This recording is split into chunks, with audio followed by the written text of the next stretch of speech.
Well, we got an email. Yes. We got an email that I've been dying to talk about, and coincidentally enough, it comes from Ronnie D. Oh. Not me, but another Ron. Ronnie D writes in and says, I have a great idea for an app. I'm sure everybody says that. The reason I'm writing this is because after looking into creating an app, I find myself filled with anxiety that I think about the possibility of A, getting my idea stolen before I get started, and B, taking too long and having the app come out already. What I really need is someone who knows how to get things going, and that's someone to be trustworthy. I realize that it's probably a long shot, but I honestly have very little experience with this, aside from playing with the clips for a few hours, playing with the clips for an hour a few years ago. My question is, do you have any advice on some of the best practices or tips on steps to take? I really think this will take off in a big way. So far, I have a diagram for UI transitions, basic terms and conditions for use of services, design that will complement material, a very solid service that will tap into an already established user base of millions of people. That's important. That's very important. And he likes the show and blah, blah, blah. All right, Ronnie, well, here's the deal. Number one, and I speak from this with a lot of experience. I have a long list. I'm happy you're here because I read this and I was like, this is a great email. I have no idea what to tell him. I have a long trail of tears behind me of app ideas that I'm like, this is the one. And then I worked for years and years and years, and unfortunately didn't quite get to the finish line. But a lot of my friends have, and I've actually worked at a lot of companies that have, and I've done a lot of stuff. And let me tell you, the things you're worried about, getting your idea stolen and then taking too long and having the app come out already, those are two things you need to stop worrying about. Because here's the thing, is that, number one, you're not making Facebook, you're not making Twitter, you're not making Google. All that's done. So that ship has sailed. Number two, if you have a very good idea and there's another app out there that's doing the same thing as you, that's great. That is something that investors and business people call validating an idea. If you're the only person in the world and you're like, I got this great idea to do this sort of thing and no one else has thought about it, then it's like, is there really a need for it? But when there's other apps out there that are doing either similar thing, maybe not exactly the same thing, or similar things, or somewhat close to it, that validates your idea and actually gives you more value. And now your challenge isn't to beat them, rather it's to do it better than them. Because the app that wins, is, as we've all seen, is the one with the best UI, the best functionality, the best content, all that sort of stuff. So that's what you should be more worried about. It's great that you've done all this work. My advice, which Jason, you and I have talked a lot about, whenever you have an idea for an application, get it down on paper, get whatever you can, whether it's in the form of written requirements or wireframes or designs or anything like that. Just make it tangible, get it out of your head and onto a physical thing. And then it sounds like you just need to find someone to work with, which unfortunately that is the hardest part. Depending on your resources, if you've got some money to throw around, you can go to Elance, or there's a whole bunch of other places where you can find developers who are looking for work where you're just hiring someone to build against your vision.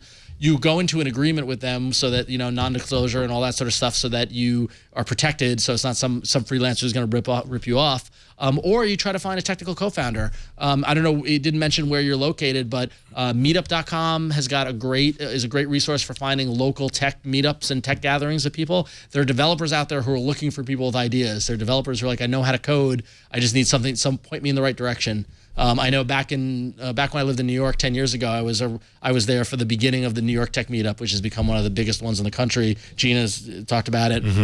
And back then, and even now probably, it was just like afterwards, people are hanging out getting drinks, and partners are founded there, and they went off and made apps and did stuff together. So that's, I think, all you got to do is just find someone to work with. Like you said, trustworthy is a big thing. Check their other work, see what else they've done, make sure they can ship. That's, in my experience, that's the biggest thing. You might not have the best coder working with you, but if he ships code, that's better than the best coder who never ships anything. Yeah, right. So, and then just stick with it. Don't give up. Don't accept, kind of failure. If you've got a good idea, make it happen. And do whatever you got to do to make that happen. So I have to imagine that the scariest part, at least for me, in doing this, would be, how do I find someone to work with yet not run the risk of them kind of taking that idea? Well, that's what's called a contract. I suppose at that point you have to kind of get into the world of contract. Yeah, and I would say you would either, I would say, if you can't afford it, get a lawyer, or I don't know, some LegalZoom, like the other options to find out there. There are standard working agreements where it's like, hey, everything we do together is the product of me and my company, and I'm hiring you, or we're partnering. I mean, the thing is that, like, a lot of time my problem is that I don't have money to throw around. So what you do is you're offering equity. So you're saying, if you build this, I'll give you 50% of the company or 10% of the company or whatnot. Sometimes it's enough to motivate people and have them not screw you. Sometimes it's not. I think far more often than not, we worry about getting screwed and someone taking our idea and running with it. But the reality is the chance of that happening is so little. The big thing you need to be worried about is that person just never does anything, never ships anything, never writes any code for you, and you don't move anywhere. That's what happens more often than someone is ripping off your idea.